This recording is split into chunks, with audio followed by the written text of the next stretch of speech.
About like 2 to 3 minutes after the September 2019 Nintendo Direct, a lot of people started fiending over when the next presentation was coming, which I kinda thought was ridiculous seeing as how the Switch's release schedule was already filled to the brim with heavy hitters till March of 2020. However, given that we know almost zero about what's in store for the Nintendo Switch after March, we really are just about due for a new Direct, especially if you factor in how they've been spaced out in the past. But whether we get a new Direct in January or even February, the more important question at hand is what can we expect from Nintendo's 2020? So sit back in your YouTube viewing chairs, barricade your doors, and don't let anybody in under any circumstances, no matter what. Press the subscribe button if you haven't already, and allow me, the former youngest human being alive, Cameron all one word, to wildly speculate what Nintendo's got in store for the next Direct that's probably gonna be in January.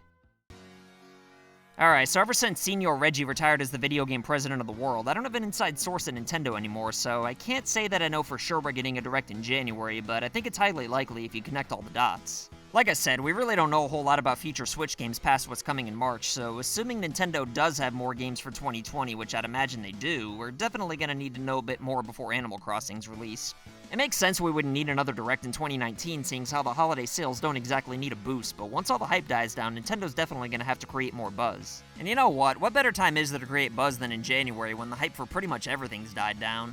I know we haven't always gotten Directs in January, but in the years that we haven't, we always had some kind of idea of games that were coming out in April at the latest, so my money's on January over February, but there's no way in hell we're getting a Direct any later than that. Mark my ass. It might not exactly be a jam-packed Direct, seeing as how Animal Crossing's a pretty big deal, and it's gonna be way more than enough to lead the charge for the Switch's first half of the year, but I do think we'll at least see a mini Direct. In fact, I kinda think a mini Direct's more likely the more I think about it, because all the huge Switch games we don't know about for 2020 are probably gonna be for the second half of the year, and Nintendo Directs usually only focus about what's coming in the next 6 months or so. And seeing as how Animal Crossing, along with one of the most underrated Wii U games, Tokyo Mirage Sessions, are completely adequate releases for the first 3 months of the year, we really only need to know about games from April through July at the latest. So yeah, I don't necessarily think the next Direct's gonna melt people's asses or anything like that, but there's probably gonna be a huge summer game or two announced for July or June or something like that. And it wouldn't exactly say it's out of the question that we're not gonna get a big tease at the end, like that time we got a Breath of the Wild sequel, or even that Metroid Prime 4 logo that really didn't amount to anything.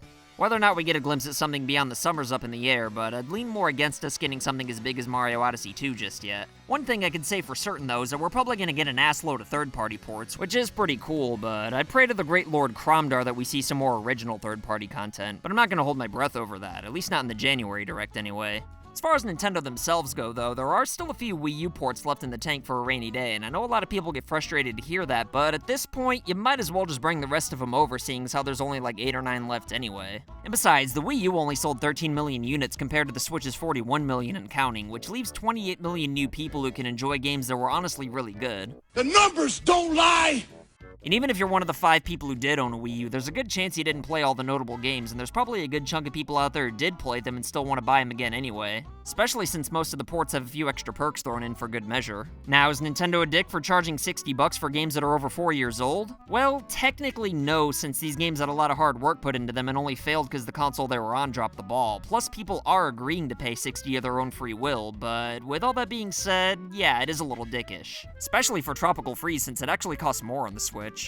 As far as which of the remaining Wii U games we get on the Switch next, though, most of them would require a little bit more work, seeing as how they all utilize the gamepad to some extent. Especially with Pikmin 3, where they'd also have to recalibrate the Wii remote controls to work with the Joy-Cons. That's not to say the game couldn't be ported over, but if I were to bet my dad's ass, then my guess would either be Super Mario 3D World or Yoshi's Woolly World would be next to make the jump. Star Fox Zero would probably make the most sense, seeing as how the game was mostly built around gyro controls that the Switch retained, but I don't know. Of all the first-party Wii U games that didn't make as much money as Nintendo would have liked, Star Fox Zero's failure had less to do with the console itself and more to do with the forced gyro controls, so I don't think very many people would be happy to get a Switch port of a game that nobody really wanted in the first place. Especially before a brand new Star Fox, because of all the most popular Nintendo IPs fans are rightfully fiending for to come to the Switch, Star Fox is right up there with anything else. Now, does that mean I think there's a new Star Fox game on the way for 2020? Well, I'd guess there's a 50-50 chance, but if you put a gun up my ass and made me give a prediction, then I'd probably lean towards there not being one right now. At least not for the first half of the year anyway, although I would bet like 20 to 50 bucks that Nintendo's at least working on one.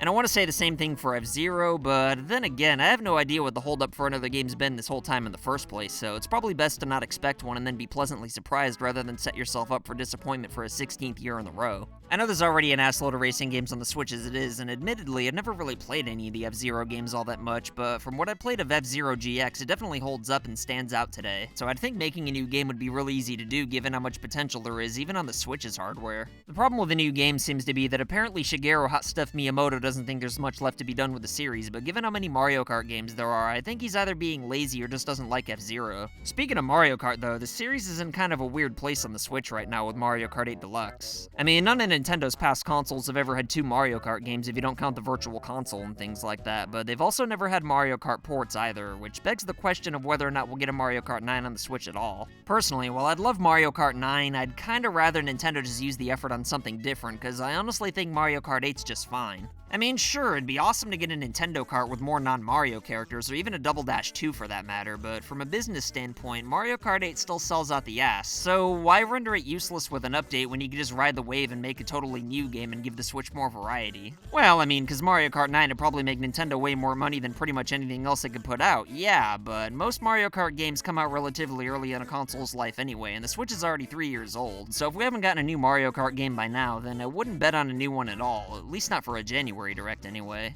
As far as what the biggest Nintendo game I think they'll reveal in the next Direct goes, though, I think the most likely bet's probably a new Paper Mario that returns to the classic formula. Not a remake of the Thousand Year Door or a Color Splash port, but a brand new RPG that brings the series back to its roots, cause anything else is gonna send the fanbase into another rage. Well, I mean, a Thousand Year Door remake wouldn't anger anyone or anything like that, but I still think a new game is the best bet. If you look at Paper Mario's history, then you'd notice that there's always a new game every 4 to 5 years or so, and they usually come out a few months after being revealed, too. So given that Color Splash came out in 2016, I don't think a new game for 2020 is out of the question, and I'll even go one step further and predict that it gets revealed in the first half of the year. It might be revealed at E3 and come out in the fall instead, but friggin', I'm feeling bold, so I'm gonna bet 1,000 pesos that we'll at least see a reveal in the January Direct as the highlight. There's also the sequel to Breath of the Wild, which we really don't know a whole lot about yet, but my gut tells me that's gonna be a holiday game, and if that's the case, then I'd expect to see more focus on that at E3. Although I wouldn't exactly be shocked if we got an update in January, though, and the same could be said for the Mario Odyssey sequel, which I've talked about in the past. If you want to hear more about my thoughts on why I think we're gonna get a sequel to Mario Odyssey in 2020, though, then I'll leave a link in the description. But anyway, aside from everything I've talked about, and maybe a few Super Nintendo games, it's pretty much all I expect to see out of the January Direct as far as actual games are concerned. But as far as everything else that falls into the other category, though, there's probably a pretty good chance Nintendo's gonna do something wacky since they can never seem to help themselves, and I'd be shocked if the Terry Bogard Smash DLC is not released right after the Direct, and maybe we'll even find out who the last character from the first wave of DLC is. For the most part, though, I think the January or February Direct's mostly gonna focus on third-party ports, maybe a Wii U re-release, updates on games we already know about, and maybe a new Paper Mario game as the cherry on top, which I'd be happy with, but I have a feeling a lot of people would find disappointing. Again, though, I really wouldn't be all that surprised if all we get's a mini Direct, though, because I'm honestly not expecting too much on the Switch for the first half of 2020 that we don't already know about, given that we already have Animal Crossing coming in March. If there's a super big game like Mario Odyssey 2 that Nintendo wants to reveal in the near future, then it's probably going to be at the Video Game Awards rather than be saved for a January or February Direct. So if you ask my fat ass, I think it's best we manage our expectations. Don't get me wrong, I'm pretty sure the Switch's 2020 is going to be amazing, but aside from Animal Crossing, I think the real party's going to start in the summer.